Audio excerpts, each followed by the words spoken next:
नमस्कार, dB news में आपका स्वागत है। डीबी न्यूज में हम बात करेंगे आज की तमाम खास खबरों की। तो चलिए शुरुआत करते हैं। दिल्ली में बीजेपी नेता तेजिंदर पाल बग्गा के खिलाफ पंजाब पुलिस की कार्रवाई के बाद बीजेपी दिल्ली के अरविंद केजरीवाल सरकार पर हमलावर है। इसे लेकर बीजेपी नेताओं ने सीएम अरविंद केजरीवाल के घर के बाहर जमकर प्रदर्शन किया। इस दौरान दिल्ली बीजेपी अध्यक्ष आदेश गुप्ता ने कहा कि केजरीवाल सत्ता का दुरुपयोग कर रहे हैं।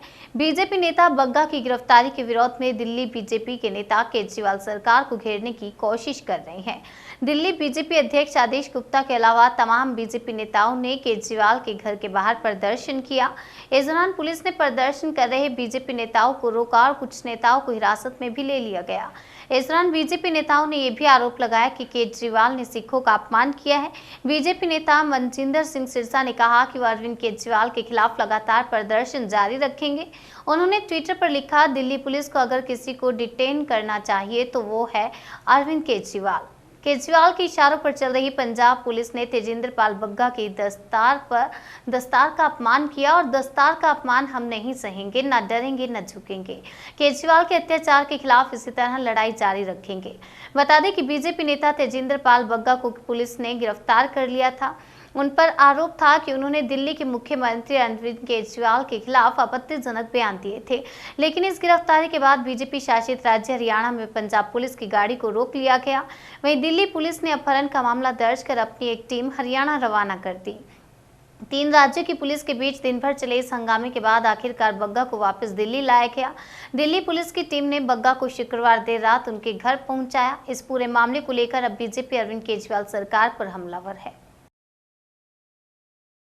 अमेरिका के डॉक्टर्स की टीम ने जनवरी 2022 में एक इंसान के शरीर में सूअर का दिल ट्रांसप्लांट किया था और कामयाबी भी हासिल की थी। लेकिन 2 महीने बाद यानी मार्च 2022 में उस व्यक्ति की मौत हो गई थी। डॉक्टर्स ने उस समय व्यक्ति की मौत की सही वजह नहीं बताई थी। उन्होंने केवल ये कहा कि डेविड की हालत कई दिन पहले ही बिगड़नी शुरू हो गई थी। 7 जनवरी 2022 को यूनिवर्सिटी ऑफ मैरीलैंड मेडिसिन के डॉक्टर्स ने ये सर्जरी की थी। व्यक्ति की मौत के बाद से रिसर्चर्स ये जानने में लगे थे कि आखिर उस व्यक्ति की मौत कैसे हुई। हाल ही में एक रिपोर्ट सामने आई है जिसमें बताया गया है कि जो हार्ट बेनेट को लगाया गया था उसमें एक एनिमल वायरस पाया गया है। ये बेनेट की मौत का कारण हो सकता है। हालांकि अभी तक पूरे दावे के साथ ये नहीं कहा जा रहा है। ट्रांसप्लांट किए गए हार्ट में इस वायरस की पुष्टि की रिपोर्ट MIT टेक्नोलॉजी ने की थी। डॉक्टर ने 57 साल के डेविड बेनेट में जेनेटिकली मॉडिफाइड सूअर का दिल लगाया था। अब मैरीलैंड यूनिवर्सिटी के डॉक्टर्स ने बताया कि सूअर के दिल के अंदर एक वायरस मिला है जिसे पोर्सिन साइटोमेगालो वायरस कहा जाता है। लेकिन हार्ट ट्रांसप्लांट के वक्त डॉक्टरों को वायरस संक्रमण के कोई संकेत नहीं मिले थे। बेनेट का हार्ट ट्रांसप्लांट करने वाले सर्जन डॉक्टर बार्टली ग्रिफ्थ के मुताबिक कुछ वायरस छिपे हुए होते हैं, जिसका मतलब है कि वे बीमारी पैदा किए बिना शरीर में रहते हैं। हो सकता है कि बेनेट की मौत का कारण ये वायरस ही रहा हो, लेकिन अभी इसकी जांच चल रही है। अगर बेनेट की मौत वायरस वाले हार्ट से हुई थी तो ये भी कहा जा सकता है कि जिस हार्ट में वायरस नहीं होगा वह लंबे समय तक इंसान के शरीर में धड़क सकता है। यूनिवर्सिटी के जेनो ट्रांसप्लांट इवेंट के वैज्ञानिक और डायरेक्टर डॉक्टर मोहम्मद मोहिद्दीन के मुताबिक इस तरह के वायरस हमारे रडार से छूट ना जाएं, इसके लिए ज़्यादा स्ट्रिक्ट टेस्ट किए जाने की ज़रूरत है। बेनेट में इंसानी दिल नहीं लगाया जा सकता था। बेनेट की हालत हार्ट ट्रांसप्लांट के लिए सही नहीं मानी जा रही थी, लेकिन जान बचाने के लिए फैसला लिया और आखिर में डेविड के शरीर में सूअर का दिल लगाया गया था।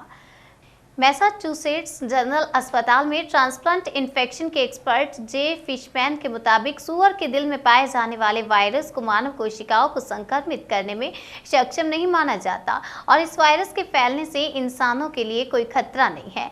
मैरीलैंड टीम के मुताबिक बेनेट में जिस सूअर का दिल लगाया गया था वह सूअर स्वस्थ था। उसका हार्ट बेनेट को लगाने से पहले फूड एंड ड्रग डिपार्टमेंट द्वारा टेस्ट पास किया था ताकि जानवर का संक्रमण इंसान में ना फैले। बीमार बेनेट ट्रांसप्लांट के बाद ठीक हो ही रहे थे कि एक दिन संक्रमण के कारण उनकी हालत बिगड़ने लगी। डॉक्टरों ने जब कारण जानने के लिए टेस्ट किए और बेनेट के कई प्रकार की एंटीबायोटिक्स, एंटीवायरल दवा और इम्यूनिटी बढ़ाने का ट्रीटमेंट दिया तो ट्रांसप्लांट किए गए हार्ट में सूजन आ गई, पानी भर गया और उसने काम करना बंद कर दिया। अभी भी इस मामले की जांच चल रही है। न्यूज एजेंसी के मुताबिक सुअर के अंग इंसानों के समान ही होते हैं, इसलिए सुअर का दिल इंसान के शरीर में ट्रांसप्लांट किया जा सकता है। हालांकि ट्रांसप्लांट करने से पहले इसे जेनेटिकली मॉडिफाई करना होता है ताकि इंसानी शरीर सुअर के दिल को अपना सके। जेनेटिकली मॉडिफाई यानी सुअर के जीन को बदल दिया गया था। इस सुअर के 10 जीन बदले गए थे। इतना ही नहीं, बेनेट का शरीर इस दिल को एक्सेप्ट कर सके, इसके लिए सुअर में इंसानों के 6 जीन डाले गए थे। मैरीलैंड यूनिवर्सिटी की ओर से जारी प्रेस रिलीज के मुताबिक सर्जरी के एक दिन पहले सुअर का दिल निकाल लिया गया था। 7 घंटे तक ये सर्जरी चली। सर्जरी करने वाली मेडिकल टीम को doctor Bartley pre Griffith lead कर रहे थे। प्रधानमंत्री नरेंद्र मोदी देश की आजादी के 75 साल पूरे होने के उपलक्ष्य में 15 अगस्त को 75 जिलों में 75 डिजिटल बैंकिंग यूनिट का उद्घाटन करेंगे। एक रिपोर्ट के मुताबिक ये यूनिट पूरी तरह से पेपरलेस होगी। इनका उपयोग डिजिटल फाइनेंशियल लिटरेसी सेंटर के रूप में किया जाएगा। इकोनॉमिक टाइम्स ने अधिकारियों के हवाले से बताया कि केंद्र ने 75 जिलों को अंतिम रूप दिया है। साथ ही बैंकों को इन डीबीयू के लिए इंफ्रास्ट्रक्चर तैयार करने और लोगों को प्रशिक्षित करने के लिए कहा गया है। केंद्रीय वित्त मंत्री निर्मला सीतारमण ने पिछले महीने अमेरिका दौरे पर कहा था कि भारत इस साल 75 डिजिटल बैंक का सेटअप तैयार करने की योजना बना रहा है। आपको बता दें कि सरकार ने जिन जिलों की पहचान की है उनमें लेह, श्रीनगर, लक्षद्वीप, आइजोल, कोटा, नैनीताल और लखनऊ शामिल हैं। चयनित बैंकों ने जुलाई 2022 तक इन यूनिट को शुरू करने के लिए पहले ही काम शुरू कर दिया। इससे पहले भारतीय रिजर्व बैंक 8 अप्रैल को डिजिटल बैंकिंग यूनिट की स्थापना के लिए बैंकों को गाइडलाइन जारी कर चुका है। रिजर्व बैंक की गाइडलाइन के मुताबिक पहले से डिजिटल बैंकिंग का अनुभव रखने वाले बैंक केंद्रीय बैंक की अनुमति के बगैर टियर 1 से टियर 6 केंद्रों में डिजिटल बैंकिंग यूनिट खोल सकते हैं। बैंकों के डिजिटल बैंकिंग यूनिट को बैंकिंग आउटलेट के रूप में माना जाएगा। केंद्रीय बैंक ने कहा कि प्रत्येक डिजिटल बैंकिंग यूनिट को कर्ज और जमा के संदर्भ में कुछ न्यूनतम डिजिटल बैंक प्रोडक्ट और सर्विस देनी होगी।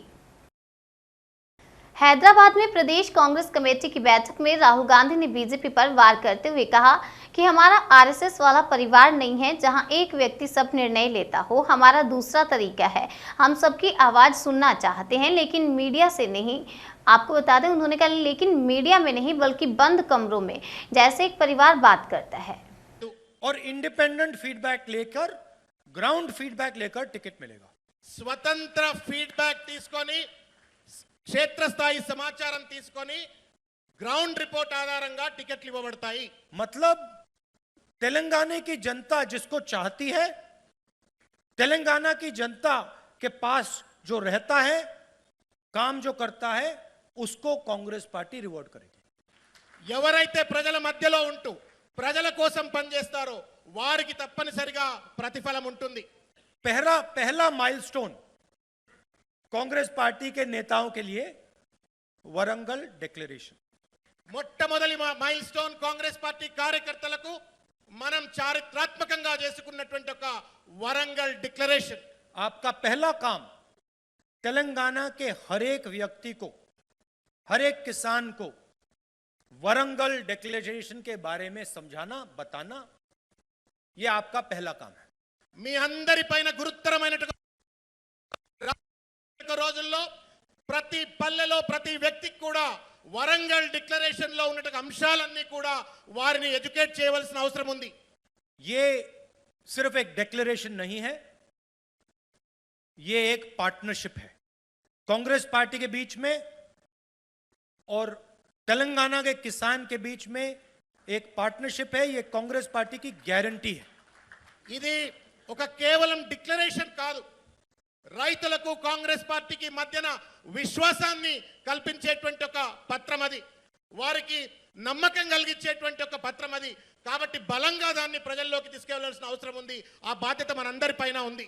ये अगले महीने का काम है आपका। आपके कंस्टिट्यूएंसी में, आपके एरिया में सबको डिटेल में वरंगल डिक्लेरेशन के बारे में समझाना, किसानों को बताना कि ये डिक्लेरेशन नहीं है, ये पार्टनरशिप है, ये कांग्रेस पार्टी की गारंटी है। और तेलंगाना के हर व्यक्ति को, अगर आपने 12 साल के बच्चे को पूछा, कल मैं आऊंगा, 12 साल के बच्चे से पूछा भैया ये वरंगल डिक्लेरेशन है क्या, तो उसके सब पॉइंट्स 12 साल के बच्चे को मुझे बता देनी चाहिए। दिल्ली में बीजेपी नेता तेजिंदर पाल बग्गा के खिलाफ पंजाब पुलिस की कार्यवाही के बाद अब पंजाब में आम आदमी पार्टी के विधायक के ठिकानों पर सीबीआई ने छापेमारी की है। बताया गया है कि सीबीआई ने आम आदमी पार्टी के विधायक जसवंत सिंह के कई ठिकानों पर छापे मारे, जिसके बाद विधायक के खिलाफ कार्रवाई हो सकती है। दरअसल सीबीआई की छापेमारी बैंक फ्रॉड मामले में हुई है। ये बैंक घोटाला लगभग 41 करोड़ रुपए का है। अब आम आदमी पार्टी के विधायक पर हुई इस छापेमारी को लेकर भी पंजाब में एक बार फिर राजनीति घमासान शुरू हो सकता है, क्योंकि पहले ही बीजेपी नेता बग्गा को लेकर पंजाब और दिल्ली में बवाल जारी है। बीजेपी नेता लगातार केजरीवाल सरकार के खिलाफ प्रदर्शन कर रहे हैं और आरोप लगा रहे हैं कि वो सत्ता का दुरुपयोग कर रहे हैं। मध्य प्रदेश के उज्जैन में बारात में बजने वाले डीजे के तेज म्यूजिक ने एक युवक की जान ले ली। जी हां, सही सुना आपने। बारात में डीजे की तेज आवाज के दौरान वीडियो बनाते वक्त युवक गश खाकर गिरा तो फिर उठ ही नहीं पाया। डॉक्टर्स के मुताबिक डीजे की तेज आवाज की वजह से उसे हार्ट अटैक आया है। उज्जैन के पास अंबोदिया डैम निवासी 18 साल का लाल सिंह अपने दोस्त विजय की शादी में शामिल होने ताजपुर आया था। विजय की बारात गांव में निकल रही थी और बारात में लाल सिंह अपने दोस्तों के साथ डीजे के पीछे नाच रहा था। इस दौरान वह मोबाइल पर वीडियो भी बना रहा था। तभी अचानक डांस करते हुए लाल सिंह बेहोश होकर जमीन पर गिर गया। उसे नजदीकी अस्पताल ले जाया गया, जहां से उसे उज्जैन रेफर कर दिया। डॉक्टर ने उज्जैन पहुंचने पर लाल सिंह को मृत घोषित कर दिया। दरअसल पोस्टमार्टम रिपोर्ट से खुलासा हुआ है कि लाल सिंह के दिल में खून का थक्का जमा हुआ था। अस्पताल के डॉक्टर जितेंद्र शर्मा के मुताबिक डीजे के तेज म्यूजिक की वजह से ऐसा हुआ है। शिवसेना सांसद संजय राउत ने बीजेपी नेता तेजिंदर पाल सिंह बग्गा की गिरफ्तारी एपिसोड को लेकर केंद्र सरकार पर तंज कसा है। उन्होंने कहा कि महंगाई देश का सबसे बड़ा मुद्दा है, लेकिन केंद्र सरकार को सिर्फ एक बात की फिक्र रहती है कि पंजाब और महाराष्ट्र पुलिस क्या कर रही है। उन्होंने कहा कि कुछ लोग महाराष्ट्र का माहौल खराब करने की कोशिश कर रहे थे, लेकिन महाराष्ट्र में शांति है। जनता ने ऐसे लोगों को करारा जवाब दिया है। महाराष्ट्र में आपने देखा होगा, शांतता है, कहाँ झगड़ा नहीं है, कहीं संघर्ष नहीं है, किसी समुदाय में झड़प नहीं है, सब कुछ ठीक ठाक है। कुछ लोग माहौल खराब करने की कोशिश कर रहे थे, लेकिन महाराष्ट्र की जनता ने, सभी जाति के सभी धर्मों के लोगों ने उनको करारा जवाब दिया है। तो ये नहीं चलेगा, न देश में चलेगा। जरूर एक नीति बननी चाहिए। हमने पहले भी कहा है, इस बारे में पूरे देश के लिए एक नीति होनी चाहिए और मुझे लगता है अब सरकार को करना पड़ेगा। देखो, इस देश की सबसे बड़ी समस्या महंगाई है, लेकिन देश का एक भी प्रमुख नेता सत्ताधारी पार्टी का, ना प्रधानमंत्री महंगाई पर बोल रहे, ना इस देश की वित्त मंत्री महंगाई पर बोल रहे, ना महाराष्ट्र के कोई प्रमुख बीजेपी के नेता बोल रहे हैं, ना देश के नेता बोल रहे हैं। उनके मुद्दे कोई अलग ही है। पंजाब के पुलिस क्या कर रहे हैं, महाराष्ट्र के पुलिस क्या कर रहे हैं। डीबी न्यूज में आज के लिए फिलहाल इतना ही। तब तक के लिए मुझे दीजिए इजाजत और देखते रहिए डीबी न्यूज।